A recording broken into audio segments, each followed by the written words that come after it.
Hello students, welcome again in our YouTube channel. इस video में हम हिंदी विषय के बारे में देखने वाले हैं। हिंदी ज्ञान प्रवाह का 14वां पाठ है गुरु नानक देव। ये वीडियो कक्षा 3 के लिए बनाया गया है। हिंदी ज्ञान प्रवाह का पाठ कौन सा है बच्चों? गुरु नानक देव। आप सभी को मालूम ही है ये गुरु नानक जी कौन थे, वो कौन से धर्म के गुरु थे। अब हम उनके बारे में इस पाठ में देखने वाले हैं। हिंदू भारत देश में अनेक धर्म है। उन अनेक धर्मों में सिख धर्म एक है। सिख धर्म के बारे में हमने पहले लेसन में पढ़ा ही है। तो प्रस्तुत पाठ में क्या कहा गया है बच्चों?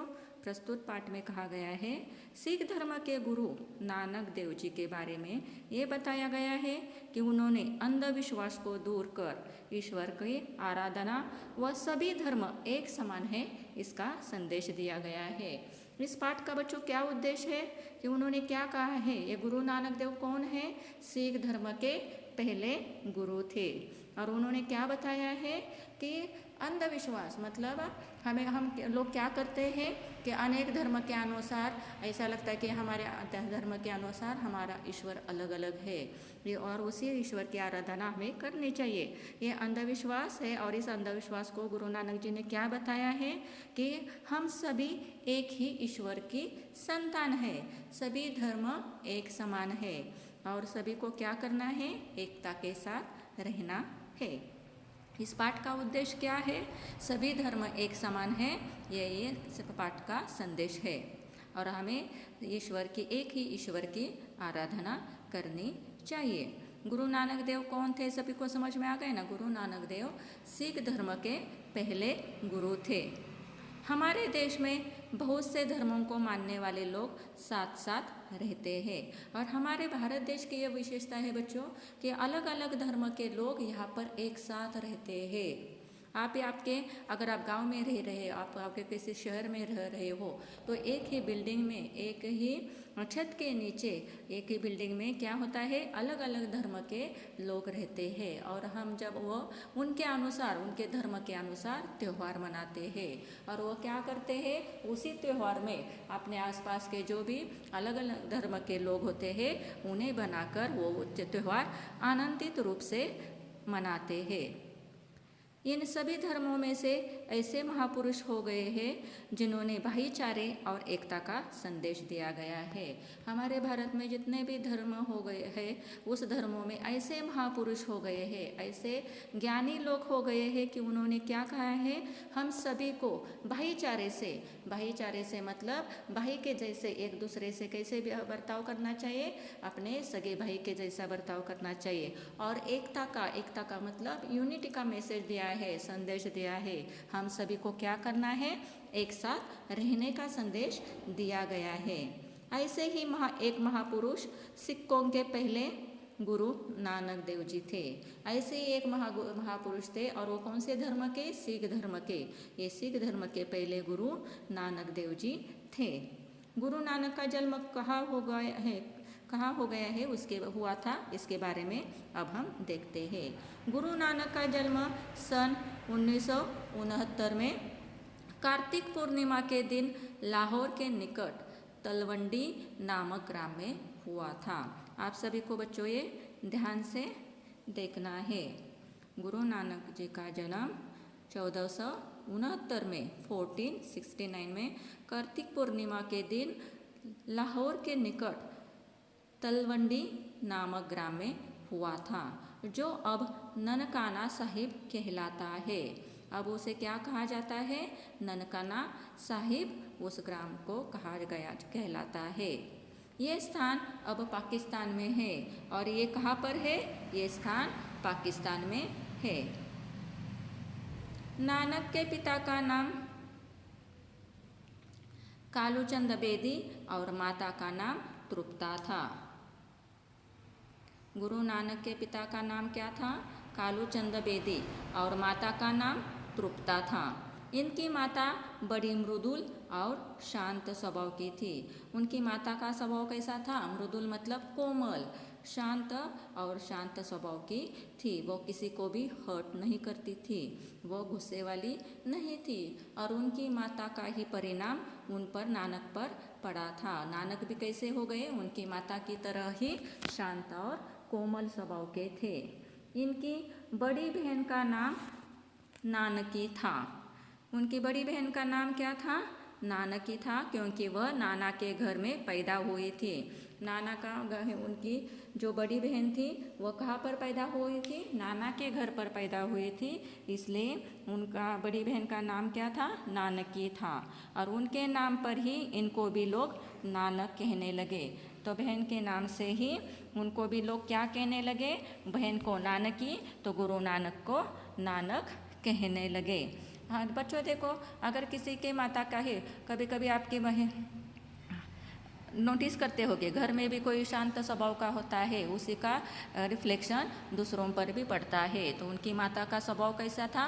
कोमल था, शांत था, इसलिए उनके बच्चों पर ही वैसा ही प्रभाव पड़ा। यहाँ पर क्या हमें क्या सीख मिलती है, संदेश मिलता है? हमें भी कैसे स्वभाव का होना चाहिए? मृदुल और शांत स्वभाव का होना चाहिए। बात बात पर गुस्सा नहीं होना चाहिए। नानक बचपन से ही साधुओं की तरह बैठते और उन्हीं की तरह बातें किया करते थे। नानक बचपन में क्या करते थे? साधु कैसे होते थे? शांत स्वभाव के। वो किसी को भी डांटते नहीं थे, दूसरों की बातें बहुत अच्छे से समझ लेते थे। उनके तरह ही नानक कैसे थे? साधुओं की तरह ही बैठते थे और उनकी तरह ही बातें करते थे। आपने कभी साधुओं को देखा होगा तो देखो वो कैसे हुआ करते थे? शांत स्वभाव के, और उनका बैठना बैठना वह भी अलग प्रकार का होता है। घर पर जो पैसे उन्हें खर्च के लिए मिलते वे उन्हें दीन दुखियों में बांट देते थे।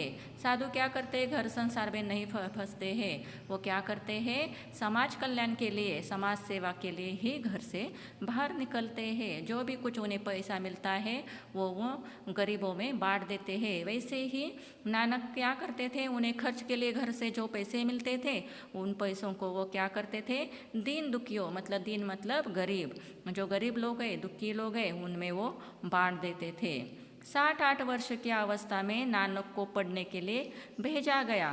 तो उनको कहे, जब वो ऐसा करने लगे तो उनके पिताजी ने उन्हें क्या किया? 7-8 साल में ही उनको पढ़ने के लिए बाहर भेजा, परंतु पढ़ने लिखने में उनका मन न लगा। मतलब उनको अच्छा नहीं लगता था स्टडी करना, उनका अच्छा नहीं लगता था, उनका मन उस पर नहीं लगता था। वे एकांत में बैठे भगवान का ध्यान करते और भजन गाते थे।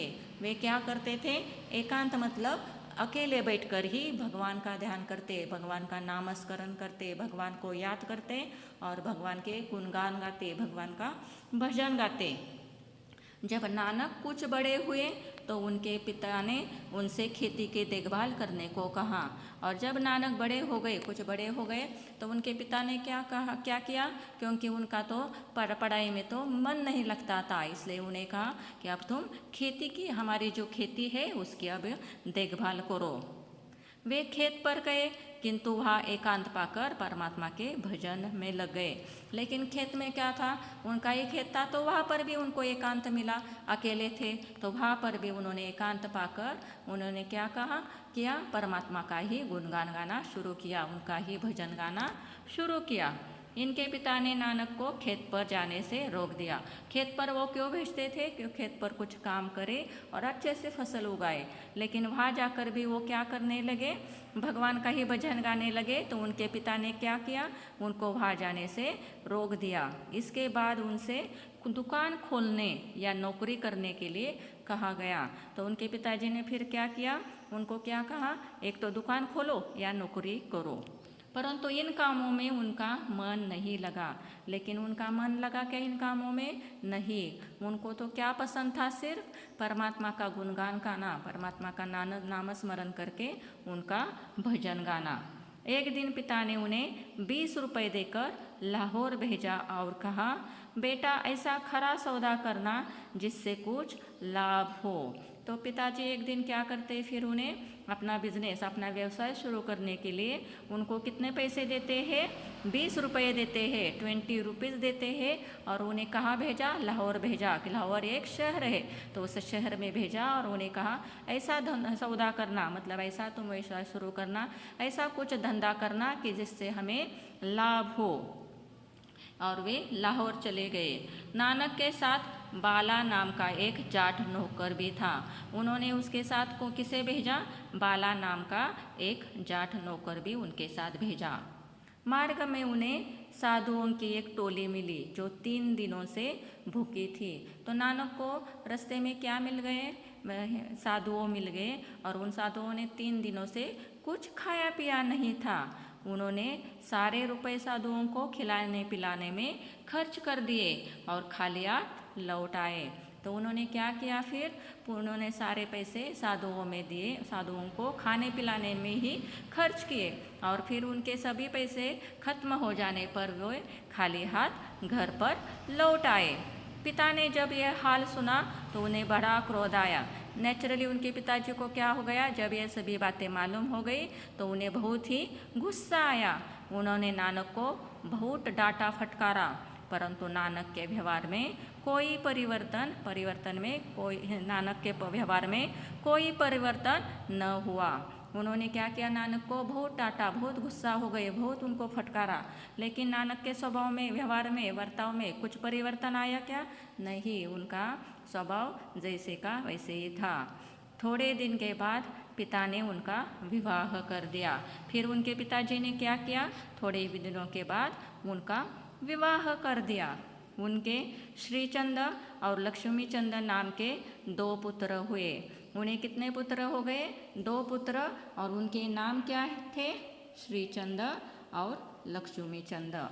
परंतु नानक का मन गृहस्थी में न लगा। गृहस्थी में मतलब घर संसार में, जो उनका शुरू हो गया था संसार, उसमें भी उनका मन नहीं लगता था। वे अपनी सारी कमाई दूसरों की सहायता में खर्च कर देते थे। उनको क्या थी, उनको कोई भी अगर दुखी दीन लोग को दिखाई देते, गरीब दुखी कोई दिखाई देता है तो वो क्या करते हैं, वो अपने जो भी कुछ कमाते थे वो उन लोगों को दे देते थे। इससे फिर उनको क्या होता था, उनकी जो गृहस्थी थी, उनका जो संसार था, उसमें चलाने में बड़ी कठिनाई होती थी, क्योंकि उनको भी 2 पुत्र थे ना। वे सारा कमाया हुआ पैसा अगर बाहर के लोगों पर देने लगेंगे तो उनके घर पर फिर कठिनाई आने लगी। उनकी पत्नी ने उन्हें बहुत असर न हुआ। उनकी पत्नी उन्हें बार बार बताने लगी कि इसकी आपकी इसी वजह से, आपकी इसी आदत की वजह से कि हमारा घर संसार ठीक नहीं चल रहा है। लेकिन नानक पर इसका असर हुआ क्या, बिल्कुल भी नहीं हुआ।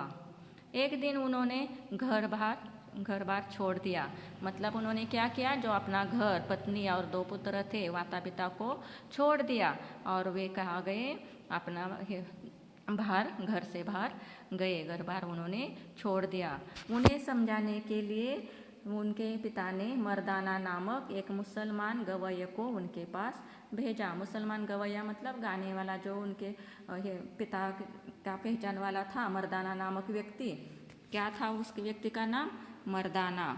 उस मर्दाना नामक व्यक्ति को क्या किया, नानक को समझाने के लिए उनके पिताजी ने उसके पास भेजा, क्योंकि ऐसा लग रहा था उनके पिताजी को, उतनी पत्नी को, कि जो ये कार्य कर रहे हैं, दूसरों की सेवा कर रहे हैं, वो अच्छा नहीं है। उनको अपना घर बार देखना चाहिए, उनको अपनी गृहस्थी देखनी चाहिए। लेकिन जिस मुसलमान गवैया को उनके पास भेजा था समझाने के लिए, और उस पर ही नानक के उपदेश का प्रभाव पड़ा। परंतु मर्दाना पर नानक के उपदेश का प्रभाव पड़ा और वह स्वयं उनका चेला हो गया। चेला हो गया मतलब शिष्य हो गया। उनको मर्दाना पर ही क्या हो गया, नानक के जो गुरु ही उपदेश थे, उनका परिणाम ऐसा हो गया कि वे भी उनके साथ रहने लगा। बाला पहले से ही उनके साथ था।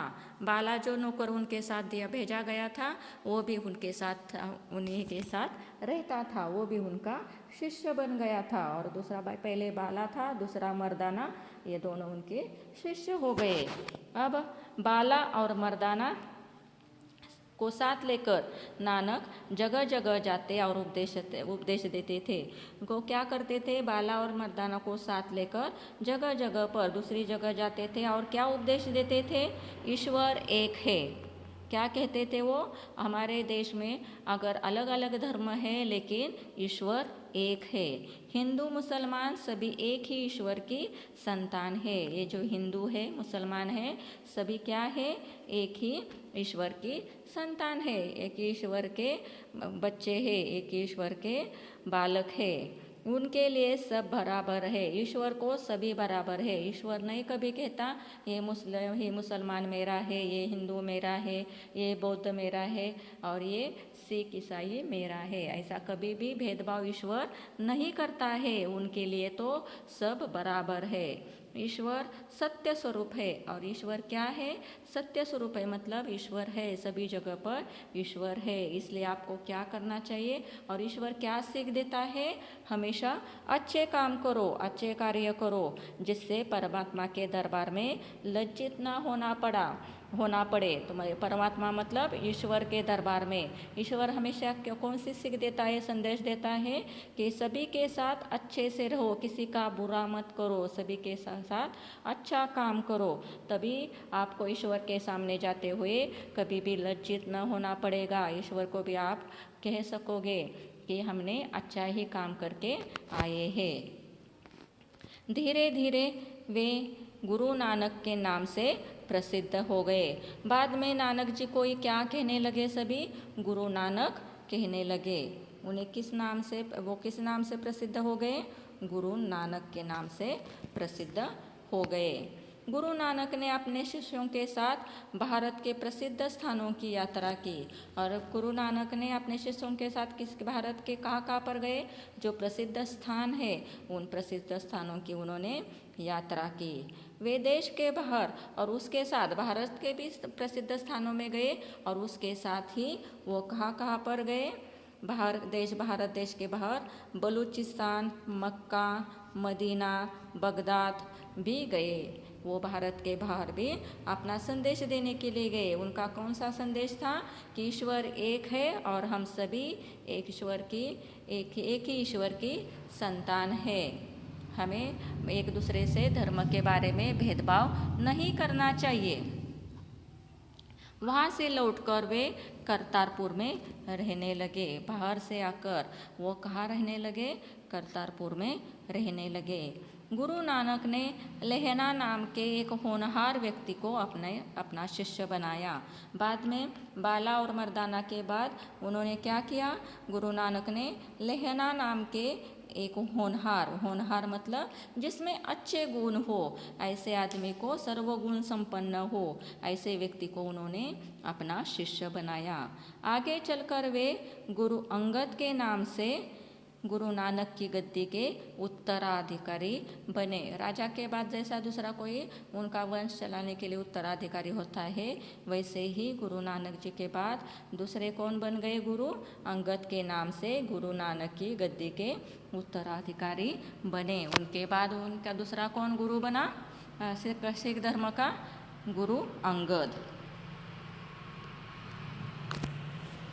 सन 1539 में लगभग 70 वर्ष की आयु में गुरु नानक का देहांत हो गया। गुरु नानक का देहांत कब हो गया, 70 वर्ष की आयु में अवस्था में।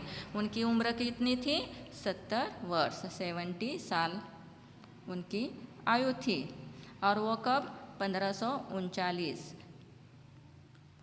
में उनका देहांत हो गया, वह स्वर्गवासी हो गए।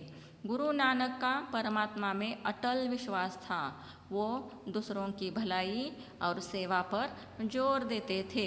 उनका किस पर अटल विश्वास था, अटल मतलब अटूट, न टूटने वाला विश्वास था। उनका किस पर विश्वास था, परमात्मा पर, ईश्वर पर उनका अटूट विश्वास था। और वो हमेशा क्या चाहते थे, दूसरों की भलाई ही चाहते थे और दूसरों की सेवा करने में ही जोर देते थे। बच्चों, यहाँ पर जो शब्द दिए गए हैं, शब्दार्थ, उनको अपने नोटबुक में लिखना है। और इस पाठ के आधार पर जो आपको सवाल जवाब दिए गए हैं उनके बारे में अब हम देखते हैं। सही विकल्पों के सामने सही का चिन्ह लगाइए। गुरु नानक के पिता ने कितने रुपए देकर उन्हें लाहौर भेजा? उन्होंने क्या किया? उनके पिताजी ने 20 रुपए देकर उन्हें लाहौर भेजा।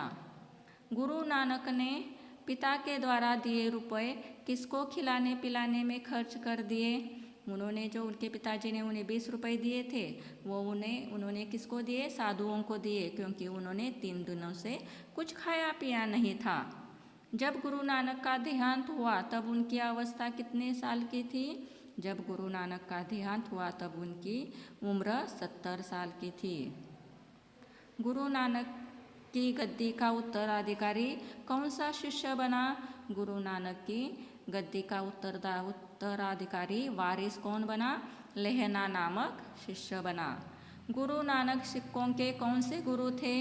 गुरु नानक सिखों के पहले गुरु थे। यहाँ पर दो पर्यायवाची शब्द आपको लिखने के लिए कहा गया है। जो शब्द दिए गए हैं उसके दो पर्यायवाची शब्द लिखना है। पुत्र के लिए कौन सा है?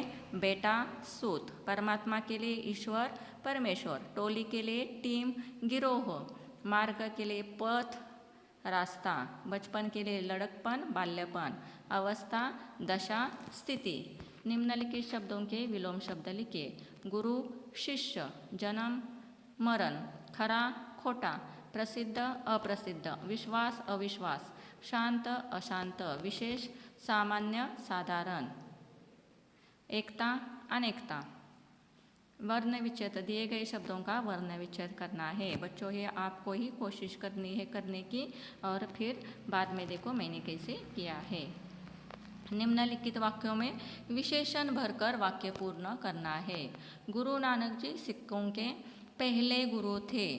गुरु नानक की माता बड़ी मृदुल और शांत स्वभाव की थी। गुरु नानक ने अपने शिष्यों के साथ भारत के प्रसिद्ध स्थानों की यात्रा की। गुरु नानक ने लेहना नाम के एक होनहार व्यक्ति को अपना शिष्य बनाया। निम्नलिखित वाक्यों में उचित स्थानों पर विराम चिन्ह लगाइए। आपको यहाँ पर क्या लगाना है? विराम चिन्ह लगाना है। तो देखो यहाँ पर क्या हो गया है? 7 वर्ष की आयु में अवस्था में नानक को पढ़ने के लिए भेजा गया। तो यहाँ पर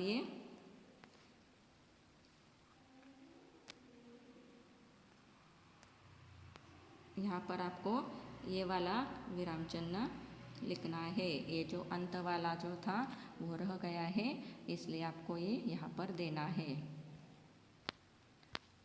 एक दिन पिता ने उन्हें 20 रुपए देकर लाहौर भेजा और कहा, बेटा ऐसा कोई खरा सौदा करना जिससे लाभ हो। यहाँ पर देखो कौन से विराम चिन्ह आ गए हैं। यहाँ पर ये दोनों स्वल्प विराम और डबल इन्वर्टेड हैं, और यहाँ पर ये है। आपको ये चेंजेस देखकर ठीक से लिखना है। धीरे धीरे वो गुरु नानक के नाम से प्रसिद्ध हुए। धीरे धीरे वे गुरु नानक, उनको ये उपाधि दी गई है ना, तो ये उपाधि सिंगल इन्वर्टेड में होनी चाहिए। गुरु नानक के नाम से प्रसिद्ध हुए। अब निम्नलिखित प्रश्नों के उत्तर लिखिए। गुरु नानक का जन्म कब और कहाँ हुआ था? उस स्थान को किस नाम से पुकारा जाता है? गुरु नानक जी का जन्म सन 1469 में कार्तिक पूर्णिमा के दिन लाहौर के निकट तलवंडी नामक ग्राम में हुआ था, जो अब ननकाना साहिब कहलाता है। गुरु नानक के पिताजी का क्या नाम था? गुरु नानक के पिता का नाम कालूचंद और माता का नाम तृप्ता था। बचपन में नानक का स्वभाव कैसा था? बचपन में नानक बचपन से ही साधुओं की तरह बैठते और उन्हीं की तरह बातें किया करते थे। जो पैसे उन्हें खर्च करने के लिए दिए जाते थे वो वे दीन दुखियों में बांट देते थे। उनकी माता का स्वभाव मृदुल और शांत था। उनकी माता का उन पर विशेष प्रभाव पड़ा था। ये भी आप उसके साथ लिख सकते हैं। गुरु नानक के प्रमुख शिष्य कौन थे तथा नानक क्या उपदेश देते थे? गुरु नानक के प्रमुख शिष्य बाला, मर्दाना और लेहना थे। नानक उपदेश देते थे कि ईश्वर एक है। हिंदू मुसलमान सब एक ही ईश्वर की संतान है। उसके लिए सब बराबर है। ईश्वर सत्य स्वरूप है। अच्छे काम करो जिससे परमात्मा के दरबार में लज्जित ना होना पड़े। इसलिए उन्हें इस पाठ से क्या संदेश हमें मिलता है कि हमेशा अच्छे कार्य करना चाहिए और परमात्मा अटल है, परमात्मा सत्य स्वरूप है, इसलिए सभी को अच्छा ही काम करना चाहिए। अब ये पाठ हमारा खत्म हो जाता है। अगर आपको इस पर कुछ डाउट है तो आप मुझे पूछ सकते हैं। Thank you.